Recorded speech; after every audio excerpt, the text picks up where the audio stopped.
ላለፉት ተከታታይ ዓመታት አረንጓዴ አሻራቸውን ሲያሳርፉ የቆዩት ኢትዮጵያውያን ለሀገሪቱ እንዲሁም ለአህጉሪቱና አሁን ላይ በተለያዩ የአየር ንብረት ለውጦች ምክንያት እየታመሰ ለሚገኘው የዓለም አቀፉ ማህበረሰብ ለአየር ንብረት መስተካከል እጅግ ከፍተኛ አስተዋጽኦ አድርጓል።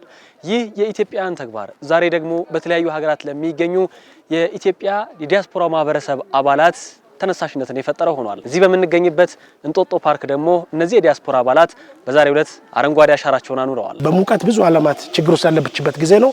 በጠቅላይ ሚኒስትራችን ራዕይ የተጀመረው ይሄ አረንጓዴ አሻራ ዛሬ እኔም የዚህ ተሳታፊ በመሆኔ እንግዲህ ዛሬ እኛም እንጦጦ ፓርኪንግ ላይ ዛፍ ተክለናል። ቦታ ምልክት አድርጌያለሁ። መጥቼ ደግሞ እንከባከባለሁ፣ አሳድጋለሁ። መትከል ብቻ ዋጋ ስለሌለ ማለት ነውና እንግዲህ ለሀገሪቱ ጠቀሜታ ለሚቀጥለው ለኢትዮጵያ ከአየር ጸባይ አንፃር አረንጓዴ አሻራ ተከላ ትልቅ አስተዋጽኦ አለ፣ ትልቅ ፋይዳ አለ ብዬ ነው ማስበው። 21 ተክሎችን ተከልኩ። ከተከልኳቸው መካከል ወይራም አለ፣ ትርጉም አለው፣ የጥንካሬ ነው።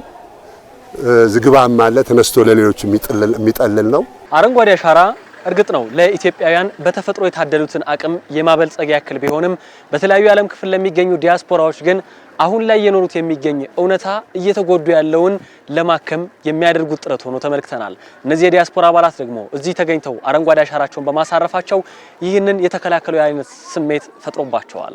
የአረንጓዴው አሻራ ለትውልድ የሚሄድ ነው። ዛፍ መትከል ማለት ትልቅ ምልክት አለው። ከግሎባል ዋርሚንግ ጋር ዓለም አቀፍ የሆነ ግሎባል እንቅስቃሴ ነው። ኢትዮጵያንም ደግሞ ያስጠራ ነው እና ይሄ ድሮ የምመኘው ነው። ድሮ ስመጣ እዚህ ሀገር ዛፍ ተቆርጦ ሳይ ኮንክሪት ጃንግል ሆነ ብዬ በጣም አዝን ነበርና አሁን ያለው እንቅስቃሴ ያው እኔ ሰፖርት ማድረገው እንደው ሰሙኞ የተናገርኩትን ጸሎቴን የሚል ደረጃ ደስ ይለኛል። አሁን ላይ የሚሰማኝ እኔ በግሪን ሌጋሲ ከዓለም አንደኛ ሆነን እንድንታይ ፈልጋለሁኝ።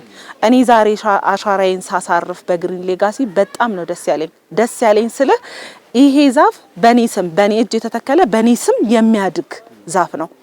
ያ ማለት ነገ ለልጄ ጥላ ቆም ያለው ማለት ነው። እነዚህ ስራዎች የዛሬን ጊዜ ብቻ ታሳቢ ያደርጉ ሳይሆኑ ለመጪው ትውልድ የሚተላለፍ አቅም ጭምር ያላቸው ናቸው። ይህ ደግሞ አሁን የምንመለከተውን የውበትና የሳቢነት ገጽታ ብቻ ሳይሆን ወደ ኢኮኖሚያዊ አቅምም የሚመነዘር ትርፍ አለው። በተለይ ሞቃት ሀገር የምንኖር ሰዎች እኛ ጥሩ ምሳሌ መሆን እንችላለን ብዬ አስባለሁኝ። ምክንያቱም ሞቃት ሀገር የምንኖር ሰዎች ያለ ኤሲ መኖር አንችልም። ኤሲ ግዴታ ያስፈልገናል። ኤሲ ደግሞ በጣም የኤሌክትሪክ ፍጆታን የሚወስድ ኢትዮጵያ ያለ ኤሲ የምትኖር ሀገር ናት። በጣም በንጹህ አየር የምትኖር ሀገር ናት። ይሄ ደግሞ ኢኮኖሚካሊ ምን ያህል እንደሚቀንስልን እኔ አሁን እዛ ሙቭ አድርጌ መኖር ስጀምር በጣም ገብቶኛል።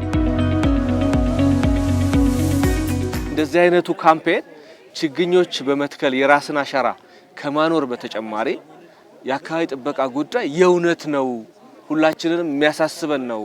የምግብ አቅርቦታችን ጋር የተያያዘ ፉድ ሴኩሪቲ ከምንለው ጋር የተያያዘ ነው።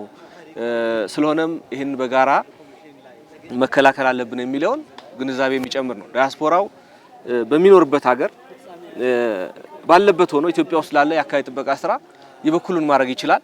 አንዳንዶች ገንዘብ እየላኩ ችግኝ የሚያስተክሉ ችግኝ የሚያስፈሉ አሉ። ባለፈው አመት ብዙዎች እንደዚህ ሰርተዋል።